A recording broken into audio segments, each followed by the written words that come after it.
a departure with your second title at Fun Train from what you did before, your hit, The Exorcist Legion VR. How'd you make the choice to do something as different and as different a style as you're doing with Tarzan? We go with whatever brands or whatever kind of intellectual property that we think is exciting or that might excite people. What will make VR gamers or the VR audience, what will excite them or get more people into VR? And so we knew that obviously The Exorcist is a pretty wide-reaching brand, but Tarzan is known around the world. He's kind of one of the first superheroes, actually. Even though he's an older character, there's probably no country on Earth where someone does not know who Tarzan is. I mean, he's in every language, and at some point in everyone's life, at some point in their young life, they've grabbed a clothesline or a rope or a vine or something and said, "Look, I'm Tarzan," and they felt like they were swinging like Tarzan. So that was an indicator to me that it's a pretty ubiquitous brand, and I thought it would be good for VR. So we found a great team who also was as passionate about it as we were, named Stone Punk Studios. And really, we don't just do horror. We do fantasy. We do science. Our third title is a science fiction title that we're really excited about. We cross many different categories. I'm excited about this one. I'll be excited to see the sci-fi title. What was that like for you working with the Edgar Rice Burroughs team? Did you already know them from your work as a filmmaker, or were they a new team for you? We didn't know them. We sought them out, and we're now great friends. But they're really interesting team. And they are sort of the curators or the cultivators of this Tarzan brand and the mythology. I mean, obviously they are experts in everything Tarzan, and they've been so generous with the library. It's like going to the British Museum when you step into the offices of Edgar Rice Burroughs Incorporated. They're just comics and lunchboxes and figurines and clothing and you name it, all this Tarzan merchandise, but also this deep history. And their offices are actually in the offices of Edgar Rice Burroughs' original office in Tarzana, California. I just think it's so crazy that there's a city named after this character. I mean, it's like having Superman City or something like that, or Batman City. It's really, but anyway, they're great. They've been incredibly kind and incredibly accommodating, and they love the game as much as we do. So I'm going to do a shameless plug here because you have this amazing video on your website that shows the offices of the Edgar Rice Burroughs team. Right, and they talk a little bit about the new game. So let's be sure and give the link where people can find out more before we continue and get a look at the game itself. Where do they find out more about Tarzan VR? Well, you can go to tarzanvirtualreality.com or funtrainvr.com, and we have links to the game. Of course, the big question is, we put the headset on. We're going to play Tarzan VR. What do we experience and where are we? Sure. It's set in the jungle. That's where Tarzan lives. The game actually starts out, you're on something that we've kind of created to service the game, which is basically what we call Tarzan Island. It's kind of a safe zone where Tarzan can hang out. It's actually Tarzan's home. Treehouse is there. Items that he's collected throughout his life you can sort of interact with and discover. We've structured this game as far as, Tarzan was a big comic book sort of hero, and comic books going back a long time. So what we actually have created is episodes that are based on comic book issues.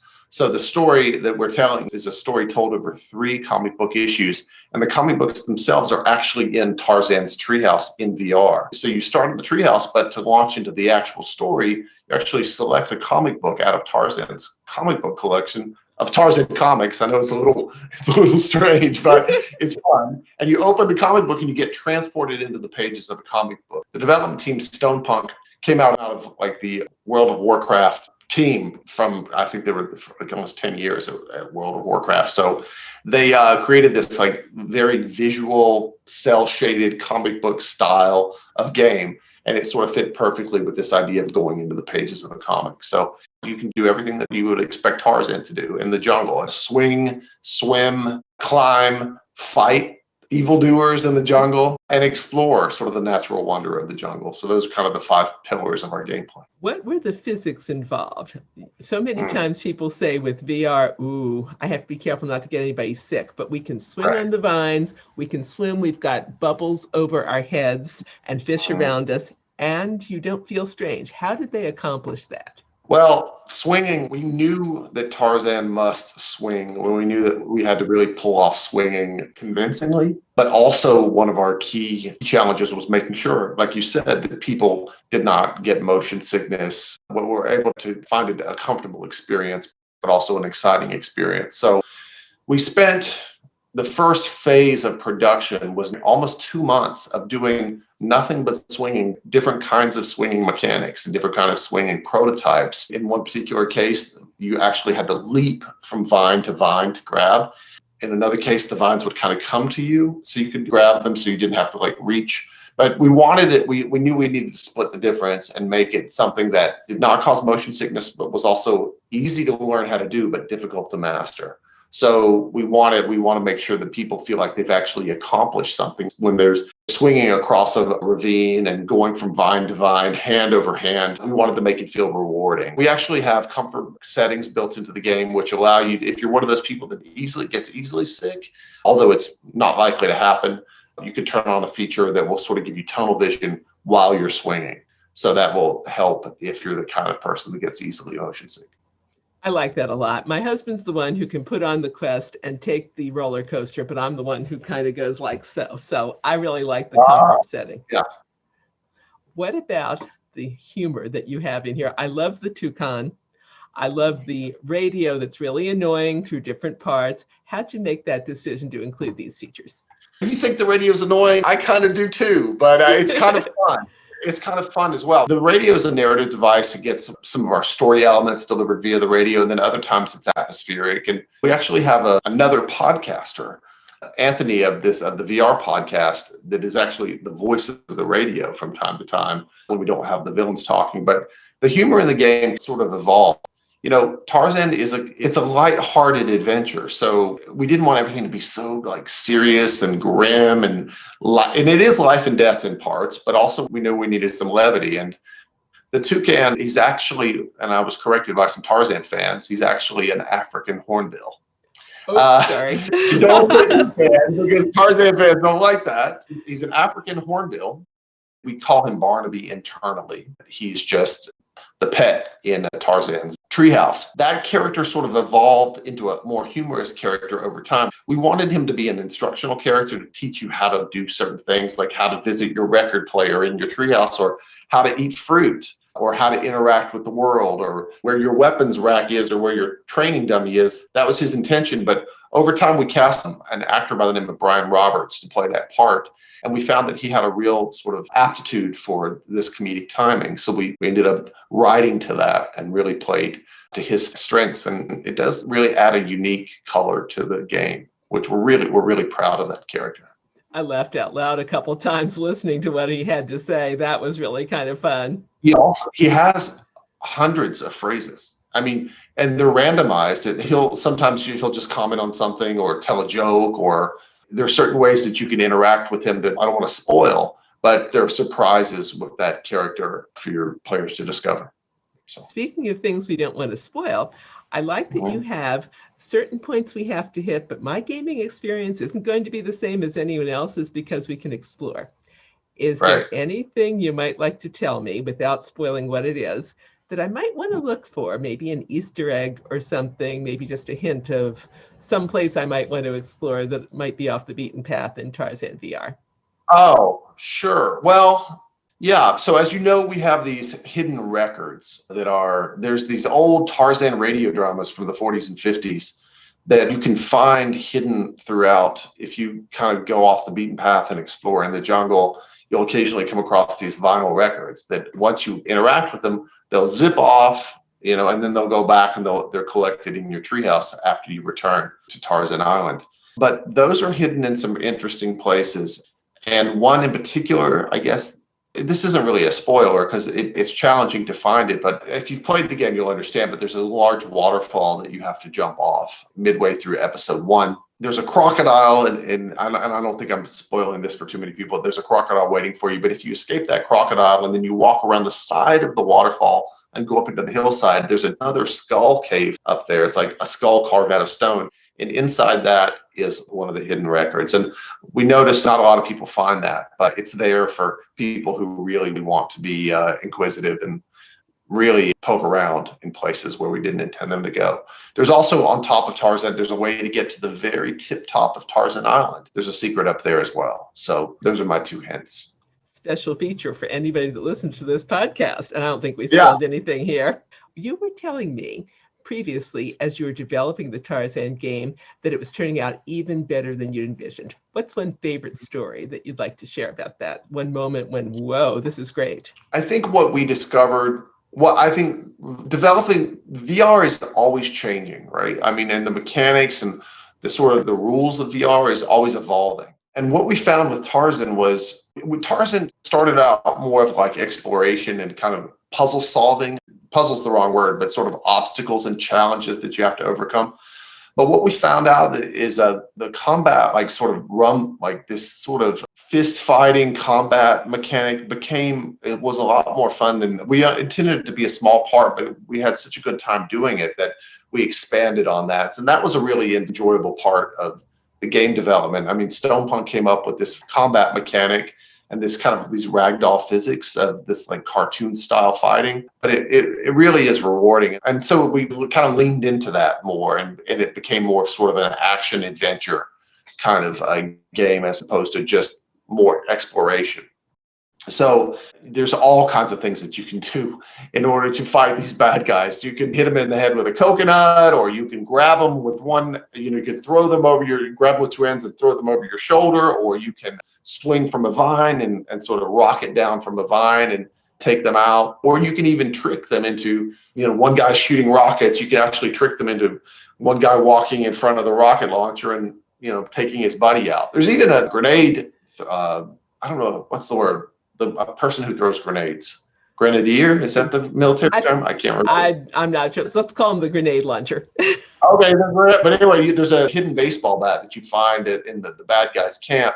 You can actually knock those grenades back, like you're playing a game of baseball, back to the enemy. So there's a lot of fun things that we had discovered that weren't in the initial objective, but we think makes the game a lot more satisfying and more fun and more accessible for casual players. You told me before as well about the times in Exorcist Legion VR when, even as the creator, it startled the daylights out of you. What are the times when in Tarzan you play it and you think, whoa, this is cool? So those moments sort of that still give you the chills or still there's a part of the game that I find quite scary, and I don't want to ruin this for people either, but if you swim on Tarzan Island, you can swim out into the ocean. But if you swim too far and too deep into the ocean, there is a surprise waiting for you. It's unsettling. And the first time I did that, and subsequent times I don't like deep water. I don't like the unknown, looking into the murky depth of the ocean. That's a fun moment. Also, there's a few visual moments in the game, in particular in episode 1, when you first arrived in the jungle and you walk to this sort of cave, this rock entrance, and you see the sunlight streaming through the trees and the birds, the African hornbills flying by, and the music kind of swells. And there's a few kind of what I think are sublime moments of just natural wonder, which I really appreciate in the game. We should point out that you're getting pretty much rave reviews on the music, on the artwork. It looks amazing. And I personally like the lion a lot, who is in episode 2. Numa, yeah, that's Numa the lion. So that's one of the things. Episode 3, which is currently in beta right now, but episode 3 also has an animal that you can call to. We have this thing called Call of the Wild, where Tarzan can call, and the lion or the creature in episode 3, they come to your aid, and basically they become your animal companion and fighter for you for a while. It is neat. I see that you've got a 3rd episode coming out. You just said you have it in beta, but at some points it says you have 5 episodes, at some 3. Which is this? So the 5 episodes, what we found was that our model is we tend to do more short form, lower price short form VR adventures, so that you can do an episode in a single VR session.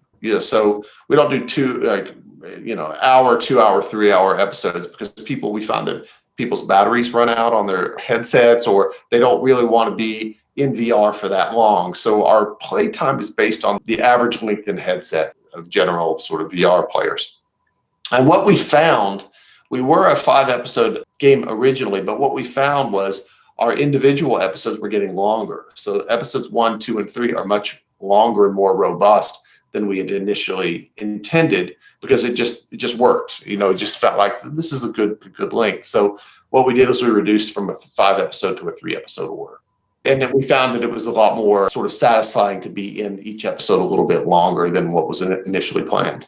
That brings up what I'd meant to ask you before about what did and did not work. It sounds like keeping in mind the time and the player's attention span works really well. What do you find does not work as well when you're telling a story in VR versus what works great? What we have discovered is that players, if there's something in the world that seems like you can interact with it, you should be able to. You should be able to pick it up. There's nothing worse than seeing something in the world, like, say, for example, just a coconut that's laying there. If you cannot pick the coconut up and interact with that coconut, in our case, we can break the coconut in half and eat the coconuts. But if you can't interact with everything you come across in the world, then sort of that immersion is broken. So we know that doesn't work well in VR if there's only certain things you can interact with and there's certain things you can't. In a perfect world, everything you see, you should be able to interact with. Now, we haven't fully accomplished that in Tarzan, but we're getting closer with every title we make. So, and you have to make some choices on, maybe it would be great to have an item in there, but if you can't interact with it, what's the point? Otherwise, it's just a game. And the thing about VR is it needs to be immersive and interactive as much as possible. So we know that doesn't work. What does work, I think, these big visual wow moments that you can't get in flat screen gaming. And we try to lean into those. Anything that has to do with scale, or, I mean, I just brought up, well, episode 2, you're climbing the cliffs of this mountain. And at a certain point, you grab onto a piece of machinery, which is almost like a conveyor belt or like a zip line, and it's taking you up the side of a cliff. That's the kind of thing that you can't do. You can't get this feeling of looking down and seeing distance and this feeling of danger. And you can't get that in games. You can't really get that in films. It's almost like that IMAX experience when you see IMAX for the first time. That sort of that feeling in your stomach, unease, but also exhilaration. There's more moments to be found like that in VR. And every time we see an opportunity for those, we really lean in, because they are what makes VR special. I get the impression you are having a blast creating VR. It's hard. Let me tell you, it's hard. And it's always changing. It's like trying to hit a moving target sometimes, because I'll tell you something. So Tarzan is coming to Oculus Quest. When we first started Tarzan, there was no such thing as Oculus Quest. We started development of Tarzan in January of 2019, and then Quest didn't come out until May of 2019, and no one really knew if it was going to be a big hit. I mean, obviously we were developing Exorcist for Quest, but we didn't know if it was going to be like, the Gear VR situation where it doesn't really evolve into much. So we didn't really plan for Tarzan on Quest, but once Quest came out in May, we saw that, we have to be on this platform. So we began pivoting to make sure that we satisfied that market eventually, and that's what's coming up soon. But the hardest thing about this is keeping your finger on the pulse of the technology and where it will be heading in the future. I mean, I'd love to know what's happening with PlayStation VR in 2022. These are kind of big unknowns, but we do our best to be light on our feet. And the teams we work with are nimble and flexible and can address any new technology that may evolve between now and when we actually ship a game. Do you know yet a date when that's coming to Oculus Quest? I have a general date. It will be, let me say, the first half of next year. Okay, I'll be good. Guess what kind of a headset I have? That's why I smiled when you said Oculus Quest. Yeah, absolutely. And we have a Quest title that's a Quest first title that has not been announced yet. That'll be coming out in October of next year, more or less. That's our goal. And then we have some things cooking on Exorcist, which I can't really get into yet because I don't know, but things are happening with that title as well. So it's exciting times. I'll be good. But what I will ask you is, you referenced, as we started, a science fiction game you're working on. What can you tell me about that? I can't tell you much about it because we have this whole thing where we make a public announcement and we did the publicity team, but we're working closely with Oculus on this one. And it's a title that everybody, I don't want to be like too coy and be like, oh, like it's a title Okay. a title you love. And it's a title that we have a very talented team working on based in the UK. They actually did all the Oculus Quest ports we're on the Oculus Quest porting team for Superhot.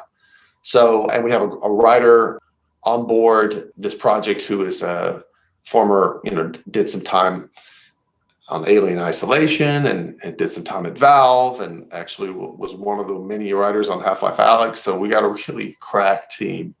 And I'll let you know soon. We'll have to do another one of these interviews as soon as we announce this publicly, but that's an exciting title. And that's going to be for fourth quarter of next year. I hate to be that guy that always says like, oh, we got something coming, we can't. I'm usually not that, but I have to follow sort of an order of operations on our. Yeah, and legally and business-wise, you can't tell me everything that I might like to know, but Wish I could. I was getting so excited. Pain. This will be exciting. I will ask though, what do you consider one of the most exciting ways that you've grown as a creator from working on Tarzan VR? Okay, the number one, this comes up every day, and I think about this a lot. And we collaborate. So learning how to collaborate and learning how to give and take with other creatives, I think is something that is not a skill you just wake up with. I think that you have to cultivate that talent to know when to compromise and know with what you want versus what the experts, the creative expert in the case of Stonepunk, Stonepunk had a clear vision on certain items in Tarzan, like the comic book interstitials that come up on screen in between certain scenes. That's something that they visualized, and I didn't necessarily agree with in the beginning, but I realized it actually makes the game much better. So that ability creatively, I think the ability to see another creative's perspective and adapt, and then sort of mold or combine your vision with theirs is really valuable, because nobody can do this alone. It takes a team, and a team of kind of really out of the box thinkers. The ability to creatively collaborate is a skill that you need to continually cultivate. I have been trying to do that, and so far it's working. Douglas, thank you for your time today. Thank you, Dot. This was nice. It was nice to see you. Tarzan's on Steam. Episodes 1 and 2 are currently in release on Steam. Episode 3 is coming soon. We will be on PlayStation VR, and we're coming to Oculus Quest.